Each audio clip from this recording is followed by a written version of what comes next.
morning, students. Today we'll start our last chapter, chapter number 19, data handling. In this chapter, we are going to learn the concept of a bar graph and a circle graph, and we are also going to learn to draw the conclusion from a bar graph. So let's begin with the introduction of this chapter. Data handling is one of the central activities in which mathematicians collect the data in various contexts, look for the pattern, and then derive a result. That means data handling is a process in which mathematicians collect the data and then derive a result. So first, we will see the meaning of data. What is data? So, data is the collection of facts which are numerically expressed. So, collection of facts which are numerically expressed is known as data. And in this chapter, we are going to learn the three different ways of representing data, and these three different ways are tally chart, bar graph, and circle or pie graph. So tally chart is the way of representing data by drawing the tally mark. Bar graph is the way of representing data on a graph, and circle or pie graph is representation of data by dividing a circle into sectors. So let's begin with the first one, tally chart. As you can see here, this is an example of tally chart. So tally chart is one of the way of representing data in an organized manner by drawing the tally mark. This is the tally mark, and we will use this process by representing data. So this is the first one, and the next way is bar graph. So bar graph is the representation of data on a graph, and it may be vertical or horizontal. So how can we make a bar graph, and what are the points we have to keep in mind while we are making a bar graph? So let's see the points. First, use the data from the table to make an appropriate scale. Then, as you can see here, this is an example of a bar graph. So first, we have to draw the vertical axis, and we will begin with the 0, and then we have to draw the horizontal axis. This is the horizontal axis, and this is vertical axis. Then we have to list the name of each item, and we have to draw the bar. This is the bar, and we have to draw the bar to represent each number. Width of the bar should be uniform, and this is the width of the bar should be uniform. जितने भी bars है आपकी उसकी जो चौड़ाई है वो same होनी चाहिए, and the gap between the bars should be equal. जो gap है दो बार के बीच में जो गैप होगा वो भी क्या होना चाहिए, इक्वल होना चाहिए. And then we have to write the title of the bar. हमें बार का एक टाइटल देना है. Clear? So this is the way of making a bar graph. We have to make a horizontal axis, and then we have to make a this is vertical axis and horizontal axis. We have to start with 0, and then we have to write the name of each axis. Width should be uniform and gap should be uniform. Clear, students? Now come to the next one, circle graph. So as you can see here, this is an example of circle graph. Circle graph is also a way of representation of data,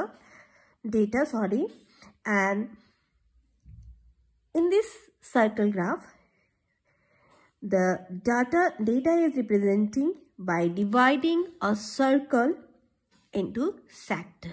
इसमें हम पूरे circle को different sector में बांट के different data को represent करते हैं. So these are the 3 different ways. Now let's begin with the chapter number 19.1.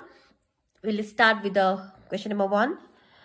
The following table shows the number of students who scored more than 80% marks in mathematics in each class. So these are the marks, these are the number of students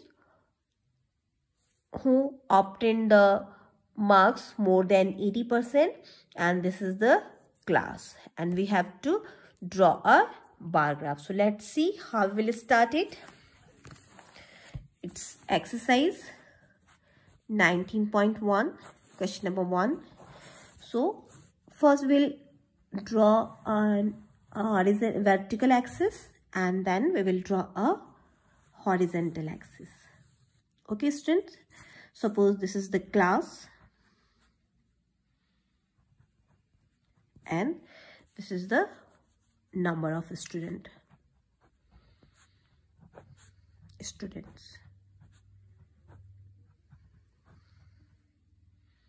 Okay, so this is 10, 20, 30, 40. Okay students, now class 1, 20. So here we have to draw 20. This is class 1, and then class 2 is 12. So 10 and then 2 is 12. Width and gap should be uniform. This is the width and this is the gap should be uniform. So class 2 is 12. Class 3 is 28. So 20, 25 and then 28.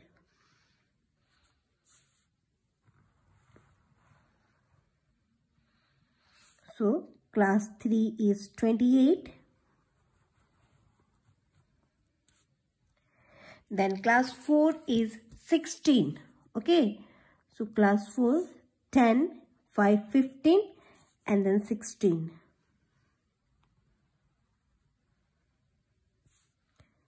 Class 4 is 16 and then class 5 is 12. 10 and 2 is 12.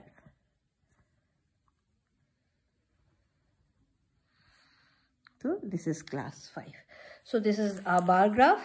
Now what are the next thing? Draw a bar graph to represent the data. This is the bar graph. In which class did maximum number of students score more than 80%? So as you can see here, class 3 scored more than 80%. Now next question, in which class did minimum number of students score more than 80%? As you can see here, in which class? So class 4, class 5 is 12 and class 2 is 12 also. So class 2 and 5. Which two classes have equal number of students with 80%? So which two? This is again class 2 and class 5. So this is the way of drawing a bar graph. So question number 2, do by yourself. Now come to the next question. It's question number 3.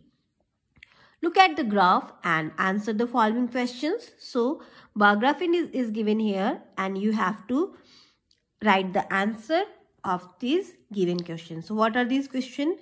First, write the total number of marks obtained by the student. So here, as you can see here, this is the subject and these are the marks. So you have to write the total number of marks. So first you have to add these marks and you will get the total number of marks. Next question, in which subject the student scores the maximum marks? As you can see by this graph, maths. So the student scored the maximum marks in maths? Now next question, in which subject the student scored the minimum marks? So minimum marks is English. So in this way you have to complete all questions. Now we will take one more question. It's a pie chart. So the given circle represents the different types of pets in the society. Answer the following question with the help of pie chart given below. So this is the pie chart, and from this pie chart, by showing this chart, by observing this chart, you have to write the answer of these questions. So what are these questions? Just have a look.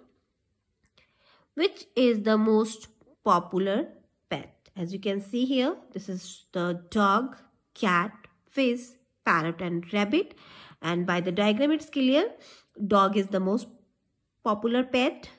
Which is the least popular? So rabbit is the least popular.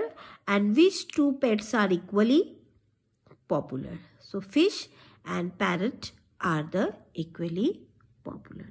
In this way you have to complete this chapter. Chapter is very easy. So complete it by yourself. Only few questions are here. So do this chapter in your book. Only question number 1 and question number 2. You have to draw these two questions in your math notebook. Clear?